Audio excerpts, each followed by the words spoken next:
pessoal, como é que vocês estão? Meu nome é Juliana, a gente tá aqui para gravar mais um MD Ensino Cast. E hoje eu estou com um grande convidado, Pedro, que já participou aqui de outro podcast, né, Pedro? Mas hoje ele vem agora como um componente do MD Ensino, né? Seja muito bem-vindo, né, Pedro?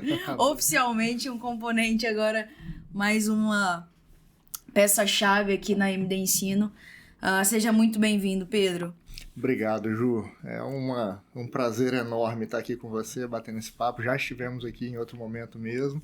E agora como parceiros de trabalho, produzindo juntos aí. Isso aí.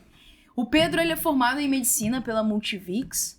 Ele fez clínica médica, é titulado em medicina de emergência e é mestre em educação e saúde. Por onde? Ensino em saúde no Einstein. No Einstein, eu fiz o meu mestrado. Luiz, você acha que é pouca coisa, né? E hoje a gente tá aqui para falar algo que é extremamente importante. Esse podcast aqui é para todo mundo, é para médicos, mas a gente queria voltar muito esse podcast para estudantes de medicina. Me dá meu café, Luiz, vai. Obrigada. Luiz acabou de me servir um café. Não é sempre, né? Eu queria deixar registrado aqui que o Luiz me serviu. Não é sempre, né, Ju? Não é sempre. Esse podcast a gente vai fazer muito focado para estudantes de medicina, é lógico. Que quem for médico e quiser sempre ouvir a gente aí falar é sempre legal. Mas realmente o nosso podcast de hoje é para falar com o menino que está entrando na faculdade ou que está ali cursando a faculdade, que é como potencializar seus estudos durante a faculdade de medicina.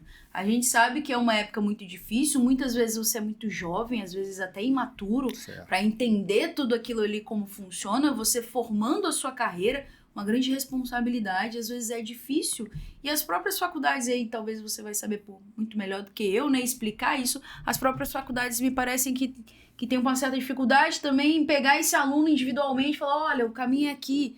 Uma grande quantidade de alunos, uma grande... A faculdade tem muita coisa para resolver, né? Então, às vezes, é difícil pegar individualmente um aluno que tem dificuldade e falar, olha, vem comigo que eu vou te mostrar o caminho. E acaba que esse aluno tem que se virar sozinho e montar ali seus estudos sozinho, e às vezes isso é muito difícil. Sem dúvida, Ju. Eu acho que você tocou num ponto importante, que é o do perfil desse estudante que ingressa na graduação, né? O último estudo Demografia Médica mostra exatamente isso pra gente, que o maior número de estudantes é do sexo feminino em medicina. Isso já acontece há alguns anos, mas essa diferença vem aumentando ao longo dos anos.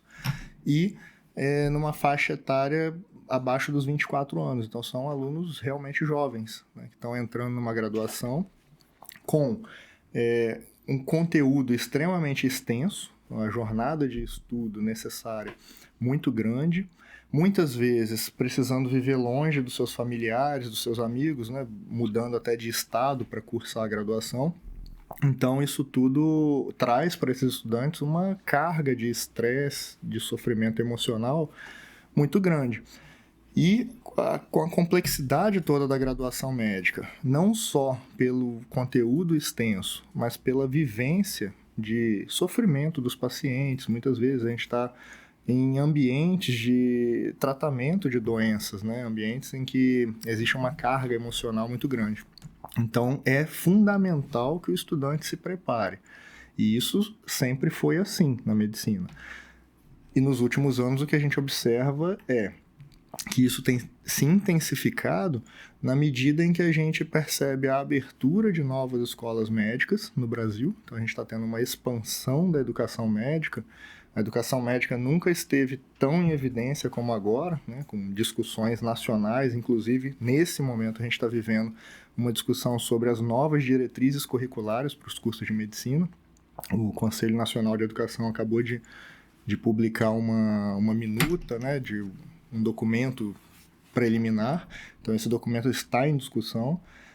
Por quê? Exatamente porque a educação médica está em evidência e todo mundo está buscando qualificar a educação médica cada vez mais, porque o Brasil precisa de profissionais médicos, mas profissionais médicos cada vez mais qualificados, né?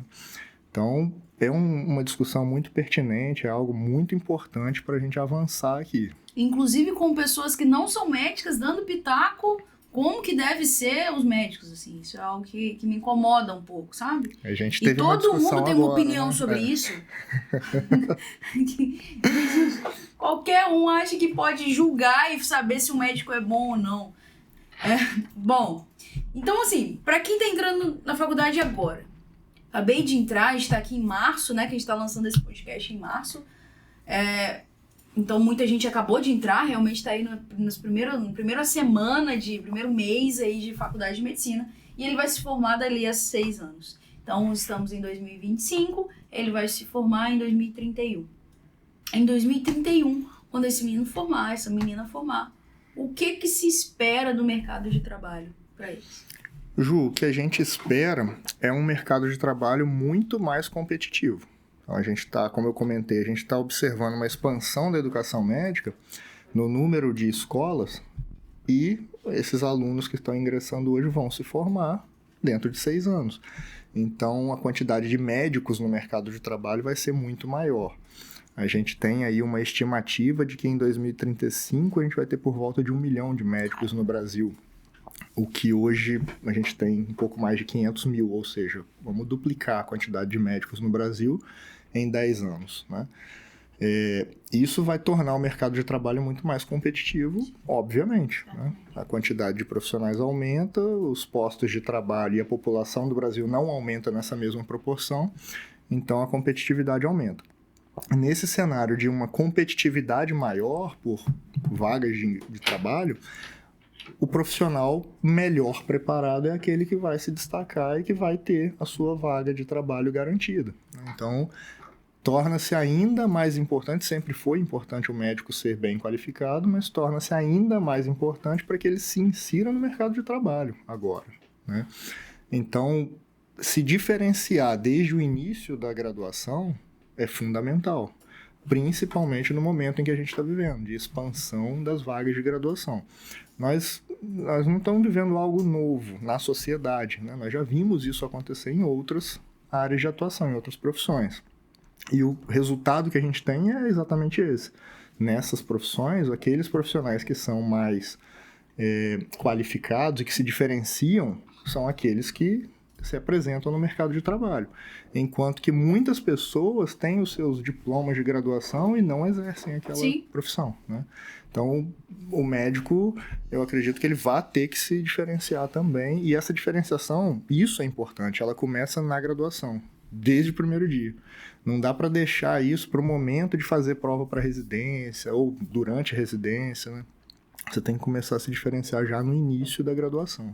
E existe uma coisa no mercado de trabalho, e aí eu acredito que de qualquer mercado de trabalho, que é para você se inserir nele, você precisa conhecer pessoas, né? Sem dúvida. Você chama esse network, né, conversar. É muito difícil alguém te contratar, assim, de primeira impressão. Então, assim, se você já conhece alguém que já te indica, isso é muito forte, isso é muito importante. E pensando nisso tudo que você falou, Pedro, talvez seja ainda mais importante ter esse network mais forte. Quando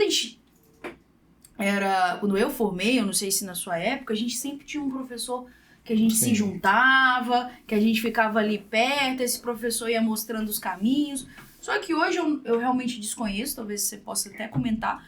Acredito que o número de alunos cresceu muito, eu não sei se isso ainda é possível. Então, por exemplo, eu tinha um professor, terceiro período, ele ia, me pegava, me levava lá na sala de emergência, mostrava as coisas, eu fazia isso tudo. Isso me fazia crescer. Aí no quinto período eu conhecia outro professor que me mostrava outra coisa, que me levava para tal canto. E isso me fazia crescer. Eram estágios totalmente extras, mas isso era fácil onde eu estava, na situação que eu estava. Não sei se hoje é possível ainda um aluno ter esse mentor, né? Eu tive mentores que foram mais do que professores na minha formação. Não sei se hoje, com essa expansão de alunos, essa quantidade de alunos, ainda é possível ter isso. Sem dúvida. Assim, os programas de mentoria, né, Ju, eles são o padrão ouro, né? Para a gente ter ali uma educação médica qualificada. Todas as diretrizes hoje, inclusive de avaliações de escolas médicas, né, incluem lá o programa de mentoria. Existe ou não existe um programa? Ele é qualificado ou não? Isso é muito bem definido. E no passado, na minha época, como você comentou, era assim também, né? Então a gente tinha um professor ali que a gente acompanhava ele, né? Ia para o plantão junto com ele. E o que mudou, né, de lá para cá? A gente tem nesse cenário de expansão das escolas médicas algo que, do ponto de vista de apoio ao SUS, é bom, mas que dificultou que isso aconteça, que é a necessidade sempre de uma pactuação formal para que os estágios aconteçam nos hospitais. Era muito comum, na nossa época, você simplesmente ir acompanhar o plantão do seu preceptor. E hoje em dia isso está muito mais burocrático e muito mais formalizado, o que traz segurança, tanto para a instituição de ensino quanto para a instituição de saúde e para o próprio aluno, porque esse aluno, para estar dentro de uma instituição de saúde, está segurado, qualquer acidente que aconteça com ele ali, ele vai ter vai ter o cuidado necessário, o que lá atrás não existia, não acontecia. Mas, realmente, o aluno tem uma dificuldade maior em passar, por exemplo, um plantão noturno. Naquele dia da semana que ele teve um horário livre, ele não consegue ir para um hospital, entrar lá no hospital e ficar de plantão junto com o preceptor. E é como você colocou, né? Um mentor. Aqueles professores, eles eram mentores para nós. Então, eles direcionavam a nossa jornada. Eu lembro muito bem de um professor que eu acompanhava o plantão dele na UTI coronária. E aí ele dizia para mim, eu queria ser cardiologista. E aí ele falava para mim, Pedro, antes de ser cardiologista, seja um bom médico. Então ele ia direcionando a gente, né? E ele era cardiologista. Então era difícil até você pensar, que você sempre quer puxar todo mundo para a sua especialidade. Mas ele dizia para mim isso.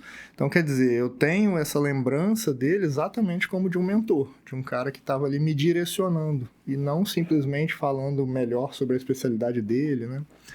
É um bom professor. Então, ter essa figura é fundamental.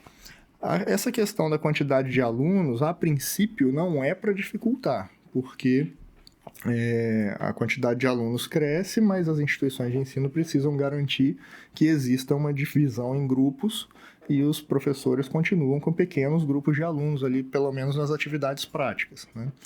Mas, de fato, essa experiência extracurricular, que era muito comum para a gente, ela ficou mais difícil ao longo dos anos por conta dessa necessidade de burocratizar esse processo, que é natural, é uma profissionalização dos estágios, né? Os hospitais perceberam que eles precisavam profissionalizar também o que a gente chama de cenários de prática para graduação.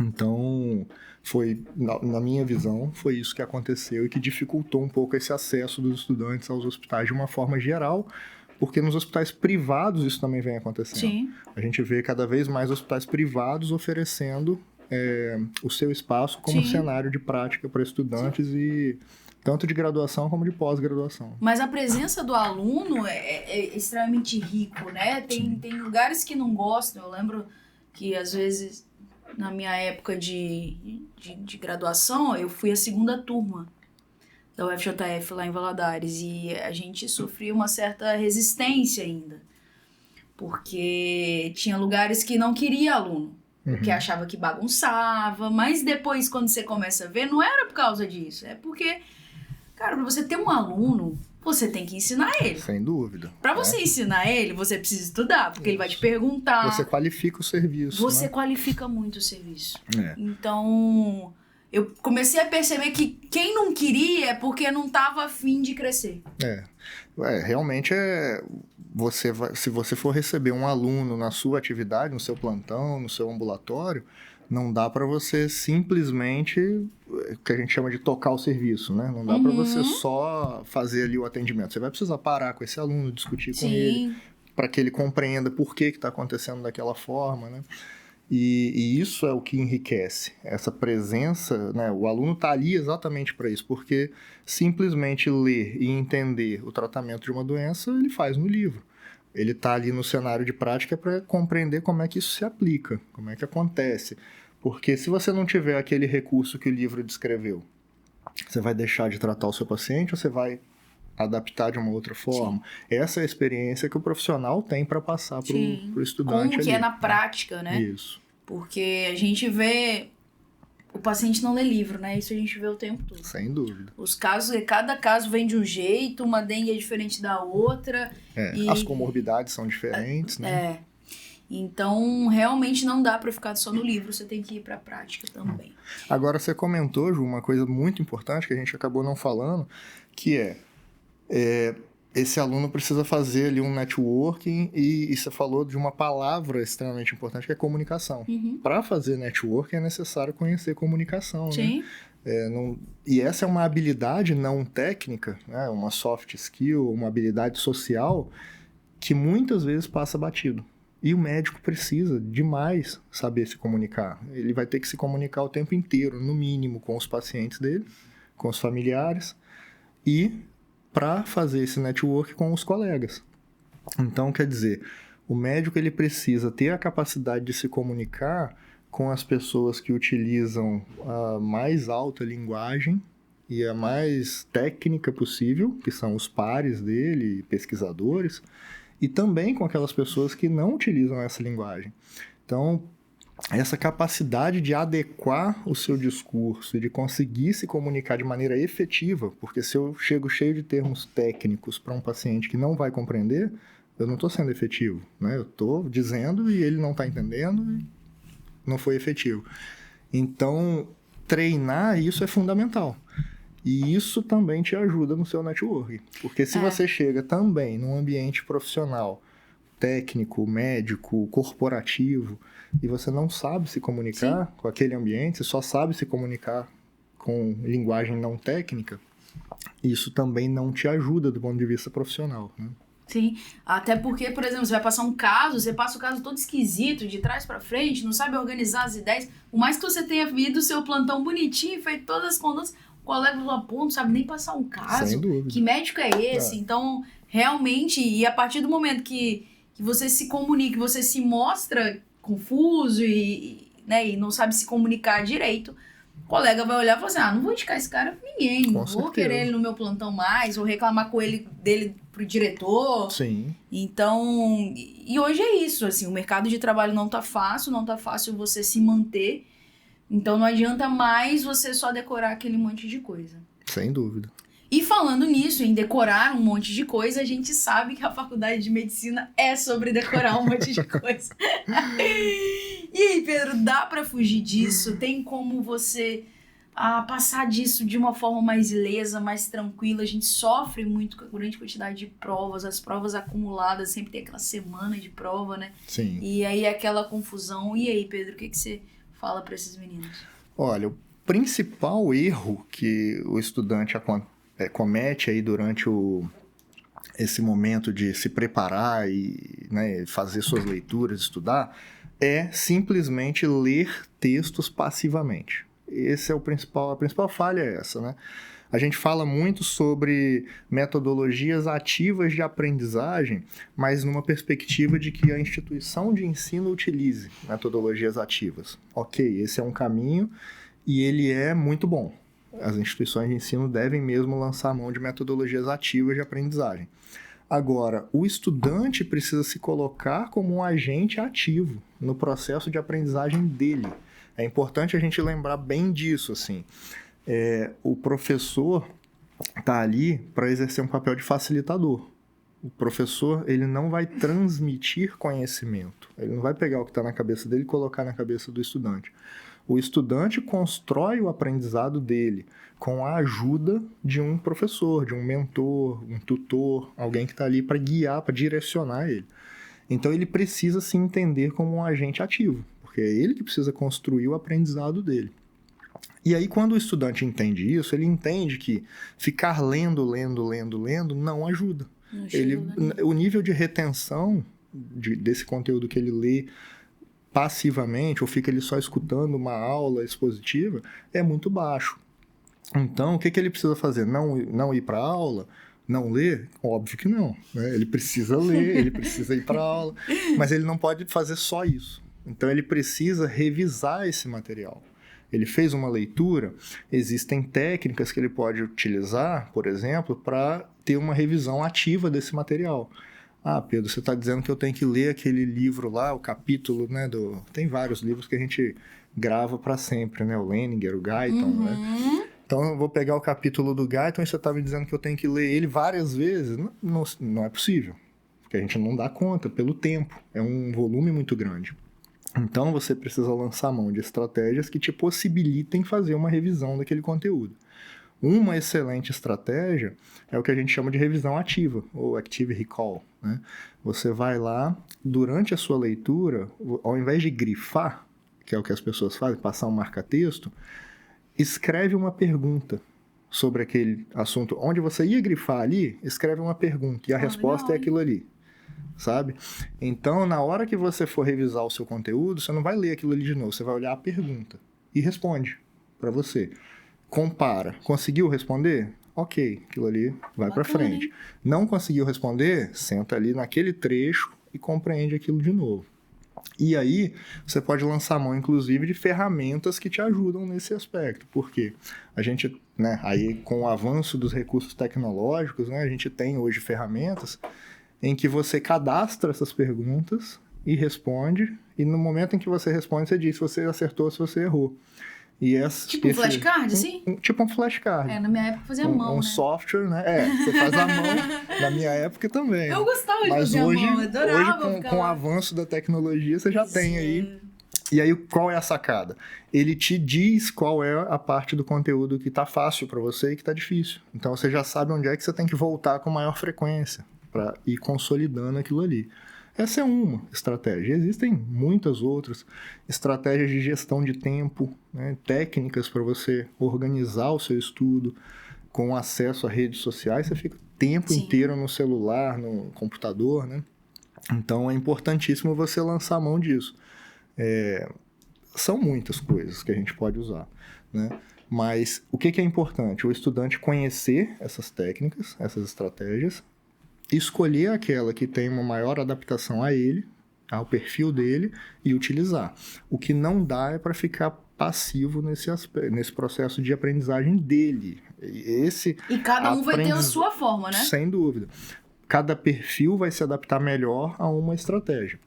O que não pode é ficar só na estratégia passiva, né? Escutando uma aula e só lendo, sem realmente consolidar aquilo ali. E aí, assim, uma maneira muito efetiva de lidar com isso é sempre você conseguir pensar numa forma de aplicar aquele conteúdo que você está utilizando, que você está estudando. E aí, para o professor, isso é fundamental. Porque se o professor olhar para o conteúdo que ele está ministrando e ele não conseguir enxergar uma maneira do aluno aplicar aquilo no futuro, é porque aquele conteúdo não é útil. Então, muitas vezes a gente vai utilizar livros aí, a gente comentou sobre o Leninger aqui. Nossa, princípios de bioquímica, né? Nossa, eu cheguei até arrepiado. E ali você vai ter muitos conceitos, né? E que nem todos vão ser aplicáveis ao dia a dia do profissional médico. Sim. Alguns vão ser aplicáveis ao dia a dia de um profissional de farmácia, por exemplo, mas que não é aplicável para o médico. Eu preciso mesmo gastar o tempo de discussão que eu tenho para direcionar meus alunos só para cumprir aquele capítulo do livro, né? Então, a gente precisa, o professor pensar em como utilizar o conteúdo da melhor maneira e o aluno ser um agente ativo nesse processo. E revisar aquele conteúdo, aplicar de fato as situações que o médico utiliza, no caso da medicina, né? Para ele realmente desenvolver e reter esse conteúdo ao longo do tempo. Entendi. Uma coisa que acontece é que muitas vezes esses professores do não sei se é assim ainda, do início, né, principalmente do ciclo básico, eles não são médicos. Então, talvez eles tenham um pouco de dificuldade até de conseguir associar as matérias, a aplicabilidade clínica disso. Você acha que, por exemplo, o aluno... Beleza, você falou que a matéria tem que ser dada de uma forma que ele consiga aplicar aquilo no futuro, mas o aluno... o professor me deu isso, o que eu vou fazer? Sim, o aluno não é quem tem a capacidade de enxergar Exatamente. isso, né? Beleza, me deram isso aqui para estudar, o que eu faço? Aí, isso, Ju, é uma realidade, sim, né?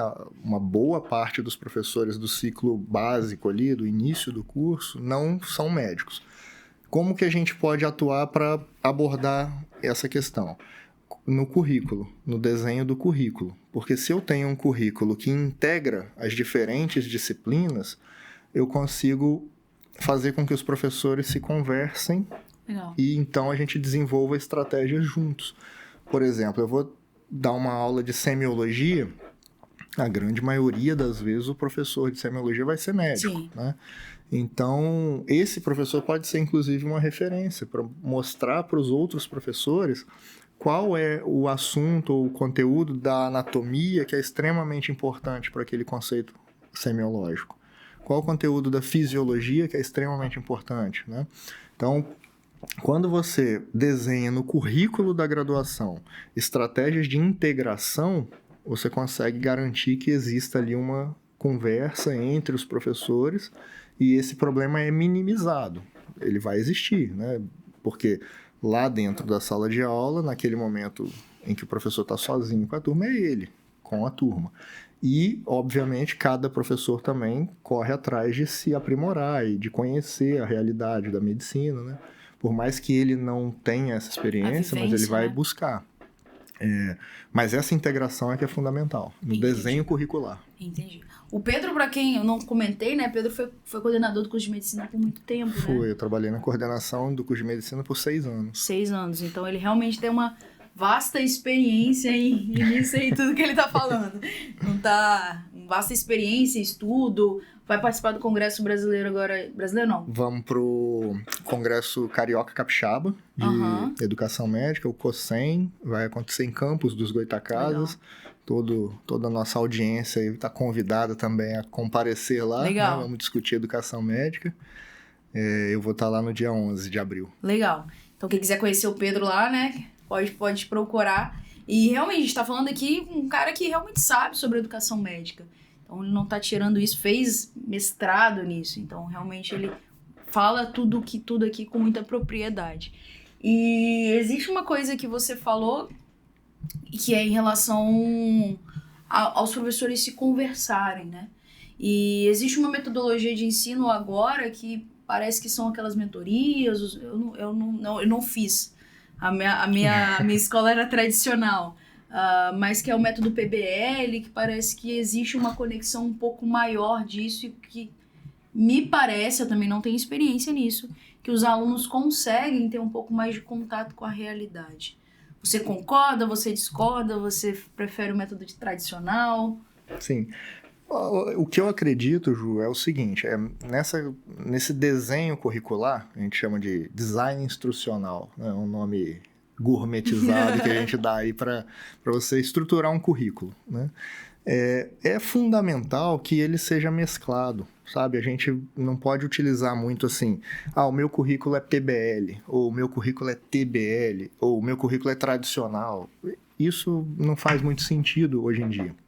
O que faz sentido é você lançar a mão da ferramenta correta para atingir determinado objetivo, né? Eu sempre faço umas analogias, né, com os alunos e com as pessoas para entenderem isso. Assim, eu posso ter um carro e uma moto e eu vou me deslocar para chegar na minha casa. Se eu tiver num dia de chuva, obviamente o carro vai ser muito melhor que a moto. Se eu tiver num dia com muito trânsito, obviamente a moto vai ser melhor que o carro.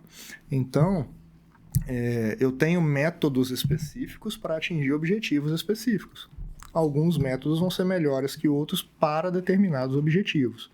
Então, quando eu quero desenvolver, por exemplo, habilidades sociais, trabalho em equipe, comunicação, um método em que eu trabalho em grupo, como o PBL, é muito melhor do que uma aula expositiva tradicional em que o aluno fica ali sozinho acompanhando o conteúdo.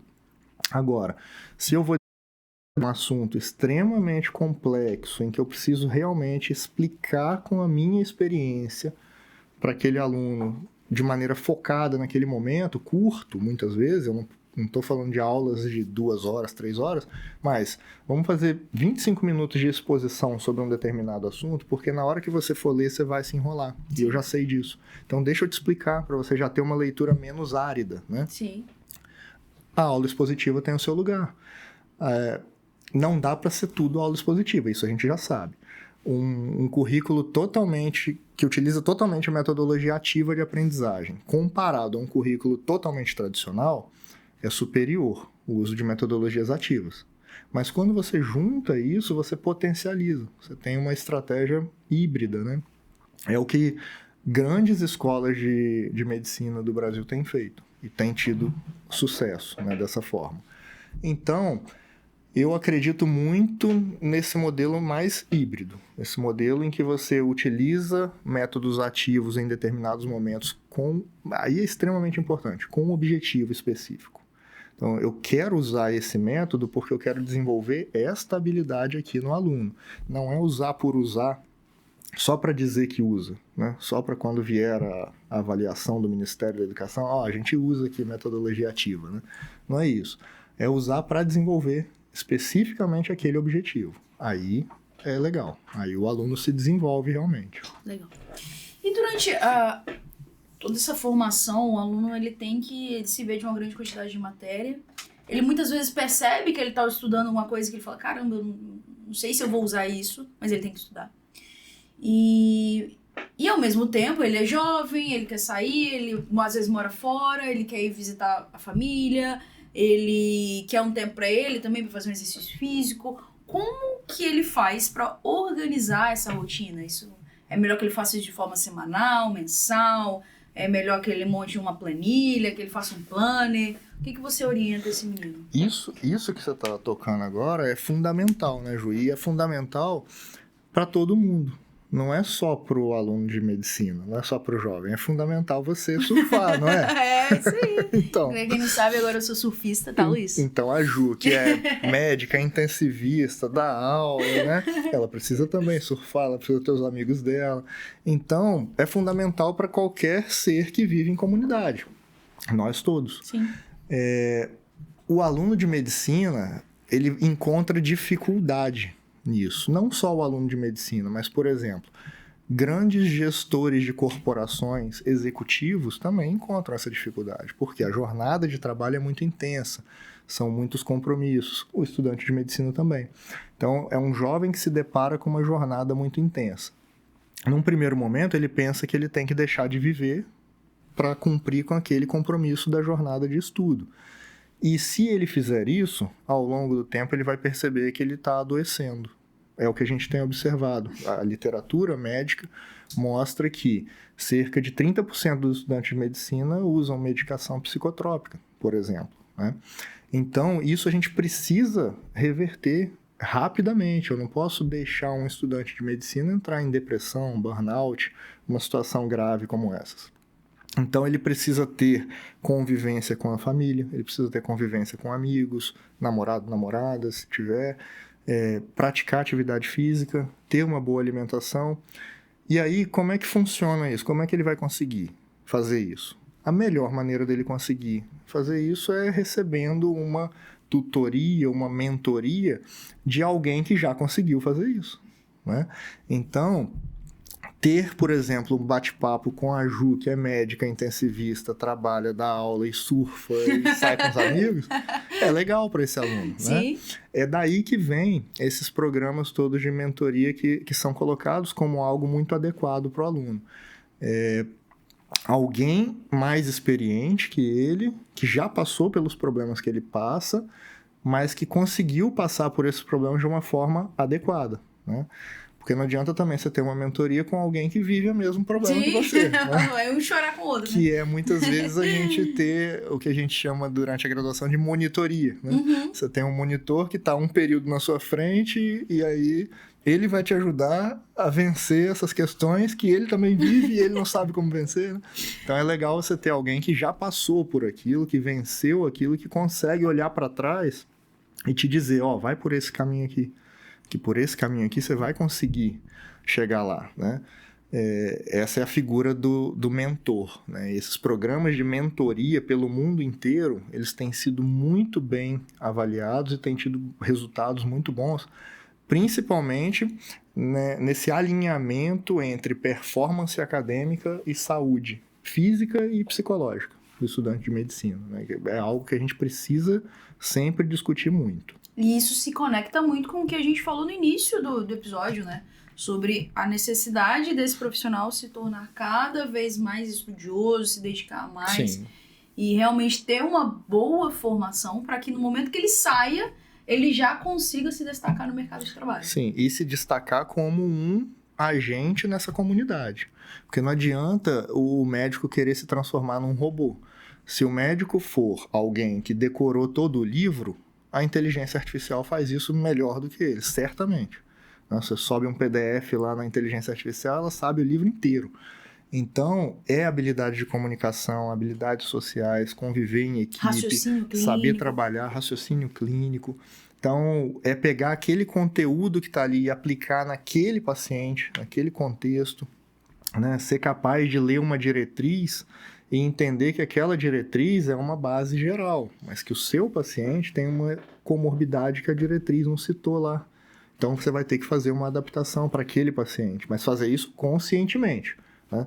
Porque é diferente de também você não saber a diretriz e sair fazendo qualquer coisa. Não pode, você tem que conhecer. Então, a gente não tem que abrir mão do conhecimento técnico. O conhecimento técnico é o mínimo. Todo profissional tem que ter. Então, se você se dispõe a trabalhar com um paciente ginecológico, uma paciente ginecológica, você tem que conhecer ginecologia. Se você se dispõe a trabalhar na terapia intensiva, você tem que conhecer terapia intensiva. O que não dá é para você só conhecer o conteúdo. Você tem que conhecer o conteúdo, mas você tem que desenvolver habilidades também, que são essas que a gente vem conversando, de comunicação, de trabalho em equipe, né, todas essas soft skills que vão ser cada vez mais importantes para o profissional se diferenciar no mercado. Legal. Uma coisa que a gente estava conversando até ontem, quando você comentou do congresso, que um tema muito relevante nos congressos é sobre formas de avaliação, né? Sim. Isso é talvez um problema para a instituição e para o aluno. Sem dúvida. Eu lembro das minhas provas de anatomia. Nossa, aquilo ali me dava uma dor de barriga, eu suava frio e tocava um sininho assim, ó, que você tinha que trocar de peça. Eu tenho pesadelo com aquele sininho até hoje, é um negócio desesperador. Sim. Taquicardia, é uma coisa assim que só Deus... e é isso que acontece ainda, né? Acredito que não tenha tido muita mudança no processo de avaliação. O processo de avaliação, ele é muito complexo, né? Ele não é simples você chegar e falar, eu tenho uma solução aqui que resolve tudo na avaliação do aluno. Ele é complexo. Ele envolve, inclusive, o desenvolvimento dessas habilidades. Porque lidar com situações de estresse é algo que o médico tem que desenvolver. Imagina só você atender uma parada cardiorrespiratória na rua quando você estiver de plantão no SAMU. É uma situação de estresse extremo, né? Tá ali um monte de gente vendo aquela situação, familiar chorando, acidente foi no trânsito, tudo parado, polícia fazendo a sinalização, então chuva, sol, granizo. Então quer dizer, você está numa situação de estresse. Lidar com aquilo é fundamental. Sim. Então, lidar com o estresse de uma avaliação também é importante durante a sua formação. Essa avaliação não pode gerar no aluno um estresse patológico. Ela não pode gerar uma situação em que o aluno não consiga estudar, não consiga se preparar porque ele está preocupado com a avaliação, né? Ela tem que ser justa. Então, a gente tem que ter uma avaliação que realmente tenha o objetivo de aferir se aquilo que o aluno teve acesso, né, foi preparado durante um determinado período de tempo, se ele consegue mostrar que ele é competente. E aí é importante que os currículos das instituições e as avaliações, por consequência, estejam preocupados em avaliar competência e não avaliar se o aluno foi capaz de decorar um conceito. Ele é capaz de fazer algo ou não? É isso que tem que ser avaliado e ensinado. Então, eu não posso dar uma aula para ele em que eu falo para ele decorar a fórmula de Henderson-Hasselbalch e na prova eu apresento uma gasometria. E ele tem que ser capaz de interpretar. Não, eu tenho que treinar ele a interpretar a gasometria. E aí eu vou avaliar se ele consegue interpretar. Foi o que ele treinou. Mas aí muitas pessoas enxergam isso como facilitar a prova, né? Porque eu quero reprovar o aluno. Sim. E a gente não quer reprovar o aluno. A gente não pode querer nunca reprovar o aluno. A gente tem que querer sempre que o aluno seja aprovado nas avaliações. Porque eu quero que ele seja capaz de realizar aquilo, né? Mas como as avaliações muitas vezes não avaliam competências, o aluno acaba reprovando, mas ele era competente. Ele consegue desenvolver aquilo, mas porque ele não foi capaz de decorar um determinado conceito, ele vai na prova e tira uma nota baixa. Então, esse é o primeiro ponto, que as avaliações avaliem competência. Uma avaliação muito simples, uma outra analogia do dia a dia que a gente tem, né, é a carteira de habilitação. Então, quer dizer, para tirar a carteira de habilitação, como é que a gente é avaliado? Como é que a gente treina e é avaliado? Teórica, né? Eu faço lá umas aulas teóricas e eu tenho uma avaliação teórica. Faço umas aulas práticas e tenho uma avaliação prática. E antes de tudo, eu tenho que ter sido aprovado no psicotécnico, né? Então, que eu acho que devia ser inserido na faculdade de medicina também, então, no vestibular. Eu tenho um tripé da competência, que é a cognição, a habilidade e a atitude. Então, esse aluno, ele tem atitudes que condizem com o estudante de medicina. Eu ensino isso para ele. Eu mostro para ele qual é a atitude que um médico deve ter. Então, se o seu currículo não pensa nisso, em mostrar para o estudante qual é a atitude correta, como que você vai avaliar se ele tem a atitude correta, né? A habilidade, que é as aulas práticas, a maioria das instituições já trabalha isso há muito tempo, né? Mas isso está sendo trabalhado de uma forma que realmente se aplica ao dia a dia do estudante? Ou eu estou indo lá no anatômico só para decorar que o nome do alfinete vermelho é o tubérculo tal, né? Então, eu preciso saber, assim, qual é a importância disso na vida do médico. Onde que isso se aplica? Porque se eu souber onde aquilo se aplica, no dia que você for cirurgião, você vai ter que conhecer essa estrutura, porque é aqui que passa o vaso, que você não pode romper, senão o paciente vai sangrar. Aí você vai entender que, opa, é importante eu saber isso. E aí isso vem de uma teoria de Ausubel, que é David Ausubel, do aprendizado significativo. Então, quer dizer, nós só vamos reter, só vamos levar para a nossa vida aquilo que a gente enxerga a importância. Se não tem importância, o nosso cérebro é muito inteligente para não guardar. Né? A gente não precisa disso. Isso é ótimo. Então, tira. Então, avaliação prática e avaliação teórica, a mesma coisa. Né? A gente está falando de conceitos na teoria, e aí eu tenho que aplicar isso de alguma forma. Então, assim, se as avaliações forem estruturadas para avaliação teórica, de fato avaliar cognição, avaliação de habilidades, de fato avaliar habilidades, né? É muito comum a gente ver uma avaliação de habilidades avaliar cognição. Quer dizer, uma avaliação de habilidades que projeta um raio-x e pede para o aluno identificar uma estrutura. Isso eu poderia fazer na de cognição. Eu poderia imprimir um raio-x e pedir na prova teórica, né? Isso não é habilidade, necessariamente. Então, tem que ser ajustado nesse sentido. E avaliação de atitudes. A gente vê cada vez mais problemas aí nas redes sociais, né, com atitudes inadequadas em campeonatos esportivos e eventos, enfim. Todo mundo vai lá e critica aquele grupo de estudantes, né, aquela instituição, eventualmente. Mas as pessoas estão ensinando isso? Então, isso tem que ser analisado, né? Quando que eu parei para conversar com os meus alunos sobre essas questões? As pessoas muitas vezes fogem dos assuntos polêmicos, né? Mas é necessário, tem que discutir, tem que orientar esses alunos.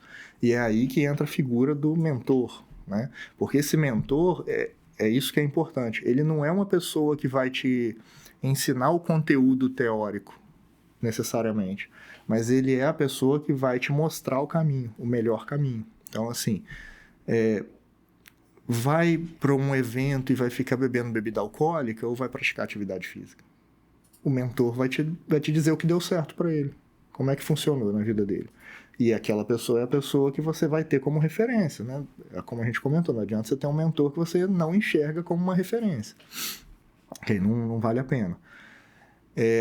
E aí, além das avaliações estarem calibradas, então eu preciso avaliar a teoria na teórica, prática na habilidades e atitudes, é fundamental que elas estejam calibradas com o ensino. Eu não posso ensinar uma coisa e avaliar outra. Não posso, na aula, dizer que ele tem que decorar e na avaliação querer que ele aplique. Então a gente tem que treinar o aluno exatamente da mesma forma como a gente avalia. E aí o aluno é capaz de passar na avaliação. Aí as pessoas pensam assim, mas essa prova está fácil demais, está passando todo mundo. Não é isso, é que o aluno está sendo treinado de maneira adequada, né? Agora, a gente vê, por exemplo, a gente tem um resultado do Revalida recente com 33% de aprovação só. Como que está sendo o ensino?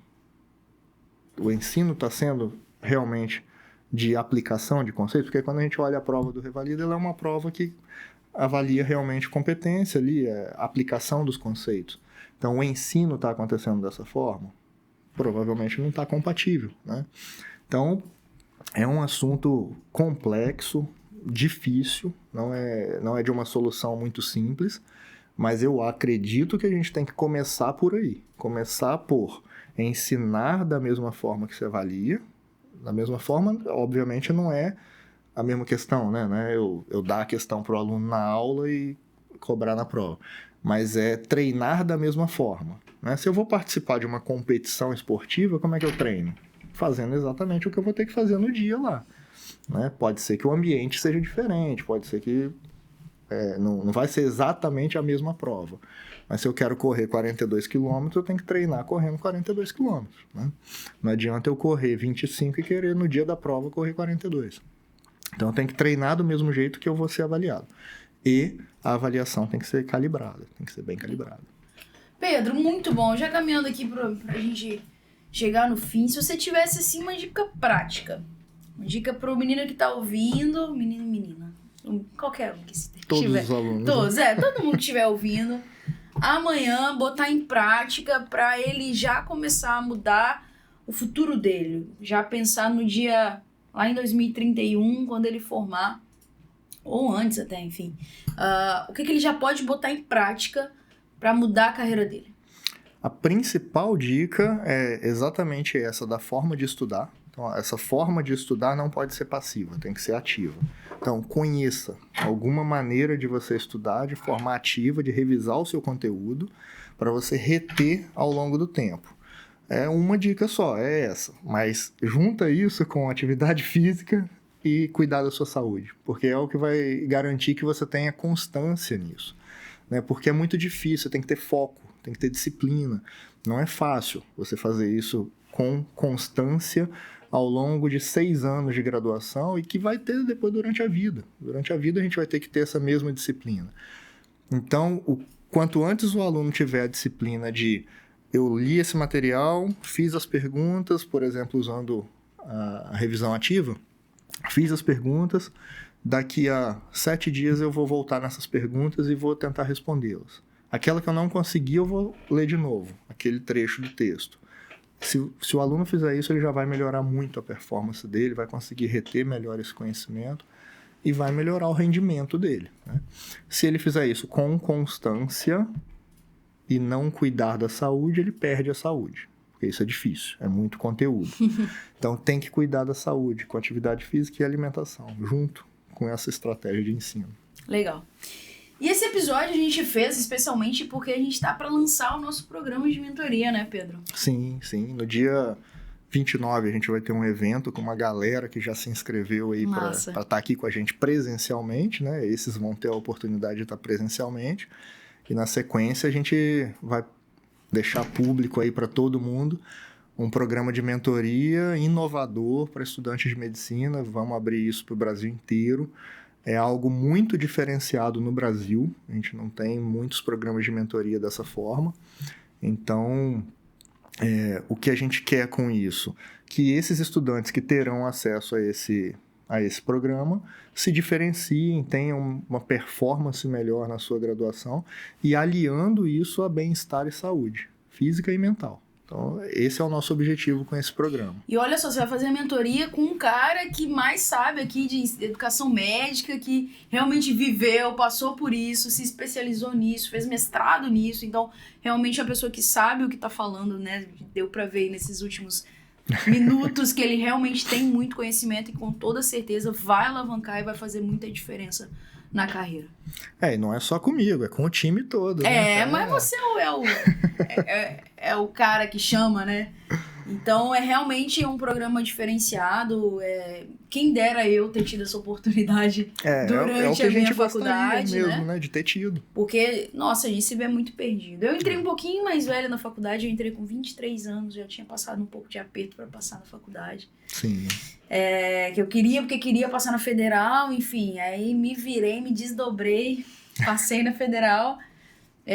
Então eu já estava um pouquinho mais calejada quando eu entrei. Mas da mesma forma, quando você entra, é um mundo completamente diferente. Sim, e você ter alguém para te direcionar. Nossa, é muito bom. Mas, né? Como eu falei, eu tinha até alguns mentores, né? O programa que você está criando é completamente diferente do que eu tive, né? Mas eu tive alguns professores referências e, como a gente comentou hoje tudo é muito mais difícil, Sim, né? e você ter algo estruturado, né, com metodologia e ter reuniões agendadas de tempo em tempo. É organizado, né? Tem uma organizado, programação. Exatamente. Vai fazer uma diferença grande para a galera que quiser dar uma potencializada aí nos E já estudos. pensando no futuro, que o futuro realmente vai ser competitivo e você vai ter que se destacar. A gente está querendo apoiar o estudante que tiver em busca dessa melhoria de performance, né? Obviamente não é para todo mundo, né? É um programa bastante exclusivo e para um público específico de pessoas que querem realmente dar esse salto aí de performance na graduação. Legal. Pedro, muito obrigada. Quem quiser achar você no Instagram, você tem Instagram? A gente tem o Instagram da MD Acadêmico, que é através da plataforma através da qual a gente está lançando esse programa, que, claro, é da MD Ensino, é um braço aqui da MD Ensino, e podem me acompanhar. Eu tenho Instagram pessoal também, eu não sou um grande influencer, tá, pessoal? É Pedro_S Figueiredo, @ lá do Instagram. Fiquem à vontade para acompanhar, de vez em quando eu compartilho alguma coisa que eu acho bastante interessante. E sigam, aí eu peço para seguirem obrigatoriamente o MD Acadêmico, né? Vai ser tudo mostrado lá, vai ter muito conteúdo todos os dias. Sem dúvida, sem dúvida. E não se esqueça também de se inscrever no canal aqui do YouTube, clica aí no sininho, clica no curtir, isso realmente ajuda a gente a continuar aí nessa jornada que também não é fácil. Pedro, muito obrigada. Valeu, eu que agradeço. A gente vai se encontrar aqui de novo com toda certeza. Obrigado. Muito obrigada a quem chegou até aqui, um grande abraço e até a próxima.